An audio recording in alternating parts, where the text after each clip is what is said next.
और पूरे देश में एक ऐसी लहर चल रही है जिसे लहर बोलते हैं। पहले कभी राम लहर थी 1991 के अंदर, वही राम लहर जो है दोबारा फिर होने जा रही है अयोध्या में, पूरे देश में। और जैसा कि आप सभी जानते हैं 22 जनवरी को राम मंदिर का उद्घाटन मोदी जी के हाथों होने जा रहा है। तो हम उसी विषय पर चर्चा करेंगे, क्योंकि ये विषय ऐसा है कि ये विषय पूरे देश में छाया हुआ है। असल में इसकी हकीकत क्या है, इसका सच क्या है, वो जानेंगे हम भाई तेज सिंह जी से, जो अम्बेडकर समाज पार्टी के चीफ हैं, हेड है, और बहुत दिल से और पूरी शिद्दत से आज पूरे देश में काम कर रहे हैं। और भाई तेज सिंह से हम पहला सवाल ये पूछेंगे कि 22 जनवरी को जो उद्घाटन मोदी जी करने जा रहे हैं मंदिर का, तो मंदिर तो अभी आधा अधूरा है, सुना है उसका शिखर भी नहीं बना है, और उसका शिखर ना बनते हुए अगर आप उद्घाटन करते हैं तो मंदिर तो कहलाएगा नहीं, क्योंकि मंदिर जब भी पूरा होता है तो उसका शिखर होता है। तो आप इस बारे में क्या विचार रखते हैं हमारे समाज के लिए, भारत के नागरिकों के लिए?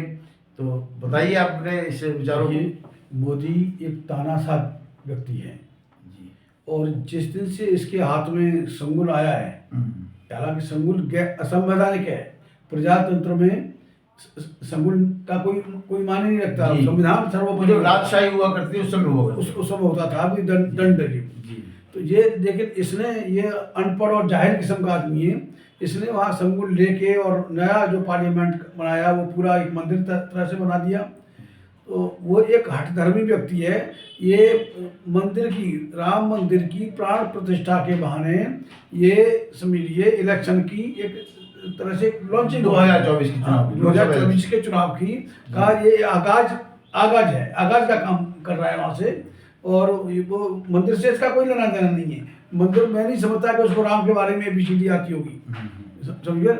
और जो आधा अधूरे का मंदिर करना, भाई तमाम साधु संतों के भी मैंने बयान सुने, शंकराचार्यों को भी बयान सुने कि मंदिर अभी पूरा ही नहीं हुआ तो प्राण प्रतिष्ठा, भाई जब तक कंप्लीट बनता है तब प्राण प्रतिष्ठा या जो मर्जी करो, लेकिन उससे पहले तो नहीं होता।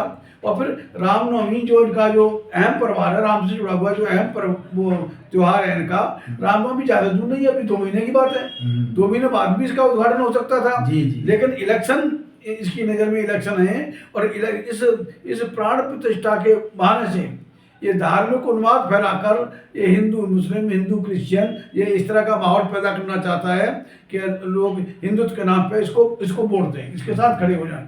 लेकिन मैं नहीं समझता ये अपनी मंशा में इस बार कामयाब नहीं होगा, क्योंकि जिस तरह से तमाम शंकराचार्य ने इसके अनुरोध को ठुकरा दिया, कोई साधु संत भी जो प्रोमिनेंट साधु हैं या ट्रस्टी हैं वो इसमें नहीं कर रहे हैं।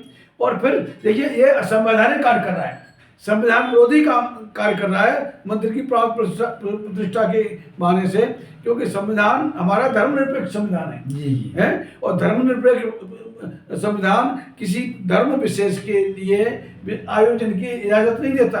तो ये संविधान विरोधी काम कर रहा है। और जैसा कि इन्होंने शंकराचार्यों ने और तमाम साधुओं ने ये कहा, ये धर्म विरोधी कार्य है। धर्म, क्योंकि ऐसा है कि जब कोई राजा धार्मिक अनुष्ठान करता था पहले, जैसा कि मैंने पढ़ा है, तो उसके साथ में उसकी रानी बैठती थी। रानी के बगैर वो धार्मिक अनुष्ठान पूरा नहीं होता था उसका, जब राजशाही थी देश में। लेकिन ये तो इसकी औरत का अता पता नहीं, वो बेचारी मारी पड़ती है, ये किसको बैठाएगा? और बगैर औरत के तो ये जैसा बताते हैं कि ब्रह्म हत्या का जो पाप लगता है पूरे देश को, ये तबाही में झोंकना चाहता है। तो मैं तो अपने खासतौर से बहुजन समाज से, SC ST OBC से मैं ये अपील करूंगा कि वो इस राम के पचड़े में नहीं पड़े, क्योंकि जो भी राम के पचड़े में पड़ा है उसका राम नाम सत्य हो गया है, चाहे राजीव गांधी हो, चाहे नरसिम्हा राव हो, चाहे कोई और हो। भाई मैं आपसे एक बात और पूछ रहा हूँ, जबकि ललई सिंह ने जो एक रिट डाली थी और सुप्रीम कोर्ट ने उसके ऊपर एक वो भी दिया था जजमेंट कि भाई राम काल्पनिक है ना, और वो एक ग्रंथ हो सकता है, मगर वो एक ये धर्म के आधार पर उसको नहीं देखा जाना चाहिए। तो ये सब कुछ होने के बावजूद भी आज भी लोग अंधे हैं और लोग इस बात को समझ नहीं पा रहे कि राम काल्पनिक है या नहीं है। मैं इस बहस पर नहीं जाता हूँ, मैं आपसे पूछना चाहता हूँ, क्या ये काल्पनिकता से भरा हुआ काम है या लोगों के लिए डर खौफ पैदा करने के लिए इस राम नाम का इस्तेमाल किया जाता है? देखिए फिलिप भाई, मैं आपको बताऊं, जैसे कि ये जो हिंदू किताबों में लिखा हुआ है, ये अधर्म शास्त्र में, अधर्म शास्त्र बोलता हूँ, अच्छा। इन हिंदुओं के अधर्म शास्त्र में लिखा हुआ है कि राम त्रेता युग में पैदा हुआ था। अच्छा। राम का समय त्रेता युग को बताते हैं। और अगर हम ये मान लें कि राम का जन्म त्रेता युग के आखिरी दिन हुआ था, ठीक है ना, तो द्वापुर का जो समय इन्होंने लिखा है अपने धर्मशास्त्र में लिखा है, मतलब 68,000 वर्ष पूर्व था। अच्छा।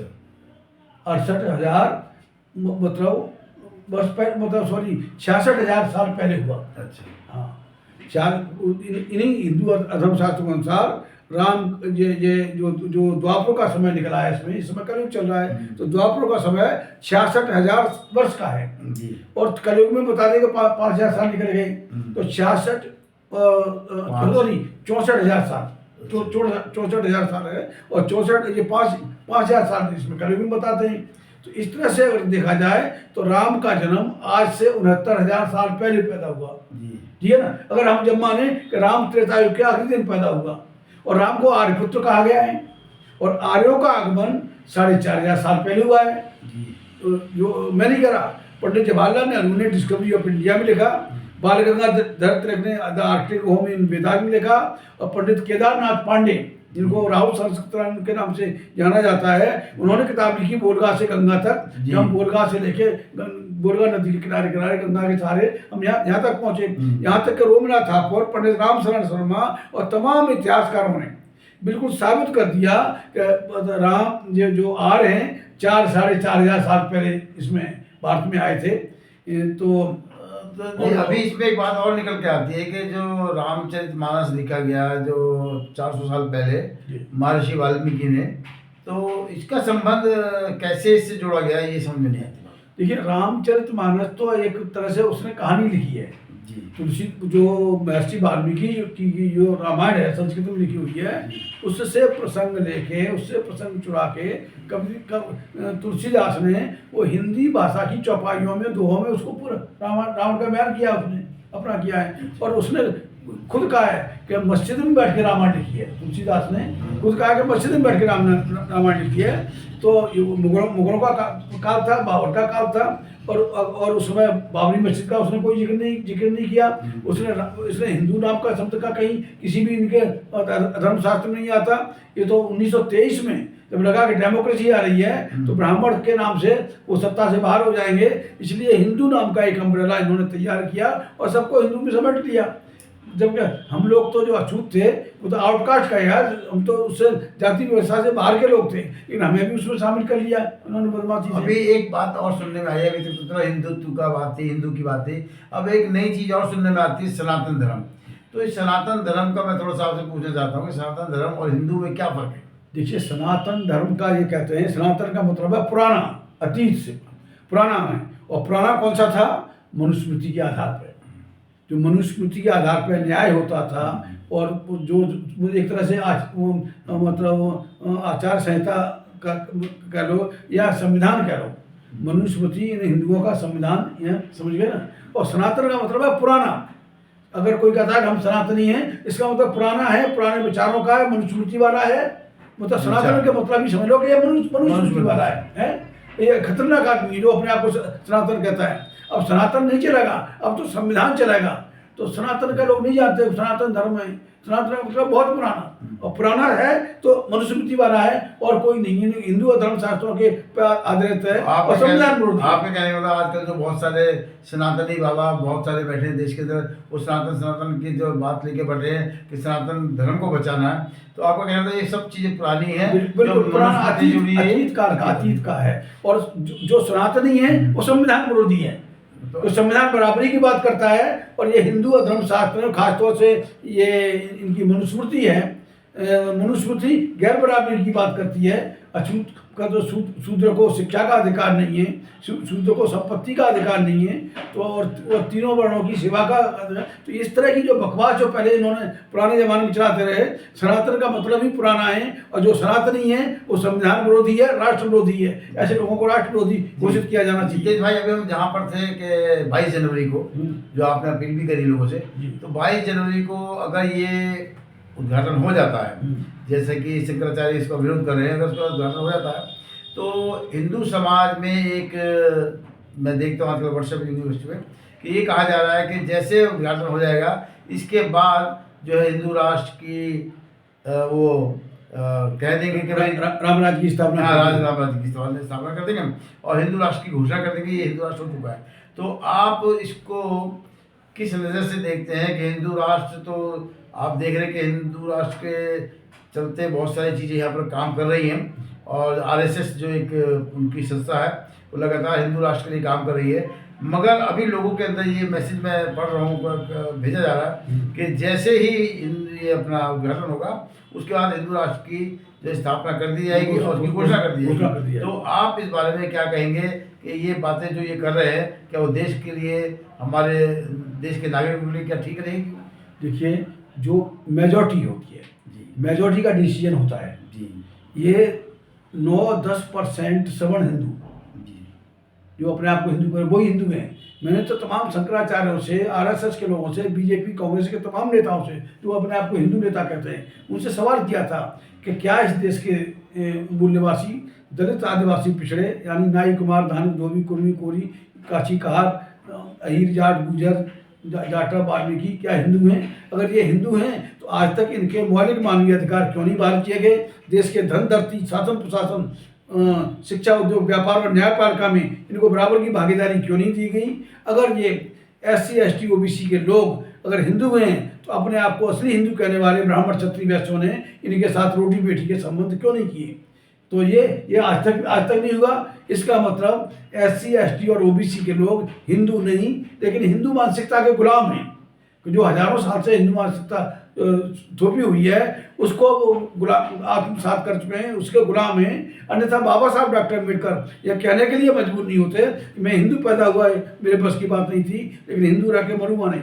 और उसके बाद 1936 की महार कॉन्फ्रेंस में बाबा साहब ने साफ संदेश दिया था कि आज से हमें हिंदू देवी देवताओं की पूजा नहीं करनी चाहिए, हिंदू तीज त्योहारों को मनाना बंद करना चाहिए और हिंदू धर्म स्थलों पर जाना बंद कर देना चाहिए। इससे साफ यह है, उन्होंने लिखा है शूद्र कौन और कैसे, उसमें स्पष्ट किया है इस देश का शूद्र यहाँ का मूल्यवादी है, वो किसी भी कीमत पर हिंदू नहीं हो सकता, वो ब्राह्मण, क्षत्रिय, वैश्य हिंदू हैं। और इस देश में बोले भाई जो असल लड़ाई है वो सवर्ण हिंदू बनाम शेष भारत है। यहाँ का जो मुस्लिम है, मुसलमान भी अरब, ईरान या अफगानिस्तान से नहीं आया, और यहाँ का क्रिश्चियन भी इंग्लैंड, अमेरिका, कनाडा से नहीं आया। यहीं के मूल्यवासी हैं जो जिनसे यहाँ का हिंदू बत्याता कम था और लत्याता ज़्यादा था। वो लत्याए हुए लोग ने अपना धर्म बदला, कुछ ईसाई बने, कुछ बौद्ध बने, कुछ मुसलमान बने। तो ये जहाँ सारा जो है कि 9-10% इन सवर्ण हिंदुओं को छोड़ के 90% ये इस देश का मूल्यवासी है, इस देश का असली मालिक है। और 90% के ऊपर 10% वाले हिंदुत्व नहीं छोड़ सकते, हिंदू राष्ट्र नहीं छोड़ सकते। यहाँ क्रांति हो जाएगी, खून खराबा हो जाएगा, और ये किसी तरह से नहीं। और ये निश्चित तौर से जो काम होना चाहिए था हमारे लोगों ने काम नहीं किया। बाबा साहब की जो टीचिंग्स हैं, ललित सिंह यादव की जो टीचिंग्स हैं, ज्योतिबा फूले की जो टीचिंग हैं, उन टीचिंग्स को वहाँ तक लोगों तक नहीं पहुँचाया लोगों ने। अब इस समय बहुत जरूरत है। और किसी भी तरह से अगर इन्होंने, मोदी ने बदमाशी की या कोई भी बदमाशी करेगा, हिंदू राष्ट्र घोषित करने की कोशिश करेगा, तो निश्चित तौर से उसका पुरजोर विरोध किया जाएगा। और इसके लिए चाहे हमें कोई भी कुर्बानी क्यों न देनी पड़े या कोई भी कुर्बानी क्यों न लेनी पड़े, हम इस देश को हिंदू राष्ट्र नहीं बनने देंगे। बाबा साहब डॉक्टर अम्बेडकर ने भी लिखा है कि हमें हिंदू राष्ट्र को अस्तित्व में आने से हर कीमत पर रोकना होगा। बाबा साहब का कथन है ये, बाबा साहब ने लिखा है कि हमें हिंदू राष्ट्र को अस्तित्व में आने से हर कीमत पर रहना पड़ेगा।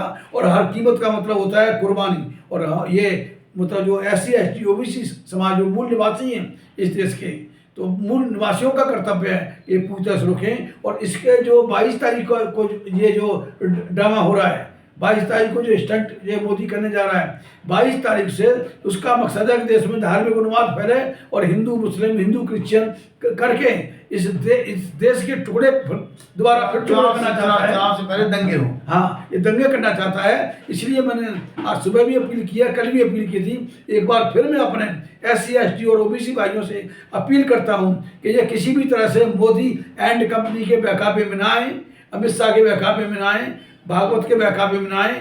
और निश्चित तौर से जो हमारे भाई हैं, जो क्रिश्चियन हैं, वो भी हमारे भाई हैं, हम में से ही उधर गए, मुसलमान हैं हम में से उधर गए, बुद्धिस्ट हैं, तो ये सिख हैं। हमें सबको के SC ST OBC को मिलकर हमें खास तौर से मुस्लिम और क्रिश्चियन सब हम भाइयों की हमें सुरक्षा के लिए हमें खड़ा तत्पर रहना पड़ेगा, तैयार रहना पड़ेगा। और ये बदमाशी करते हैं तो निश्चित तौर से ये जो मिलिट्री और पैरामिलिट्री फोर्सेज में 90% से ज़्यादा लड़के हमारे हैं, वो भी मैं समझता हूँ कि मूक दर्शक नहीं बने रहेंगे और इनके हिंदुत्व को ठोकर मारकर इनको ठिकाने लगाने की कोशिश करेंगे। तो बहुत बहुत धन्यवाद आपका। और तेज भाई के लिए मैं इतना कहूँगा कि उन्होंने जो आज मैसेज दिया है उसका जो लब्बो-लुआब ये है कि हमारे देश के अंदर अमन, चैन, सौहार्द, भाईचारा, प्यार, प्रेम बना रहे, ताकि हम लोग जो हमारा भारत था वो भारत वैसे ही बना रहे। और ऐसे जैसे लोग जो आज देश की एकता, अखंडता को भंग करना चाहते हैं, ऐसे लोगों को सत्ता से दूर किया जाए। आने वाले चुनाव में अब ये फैसला देश की जनता जानेगी।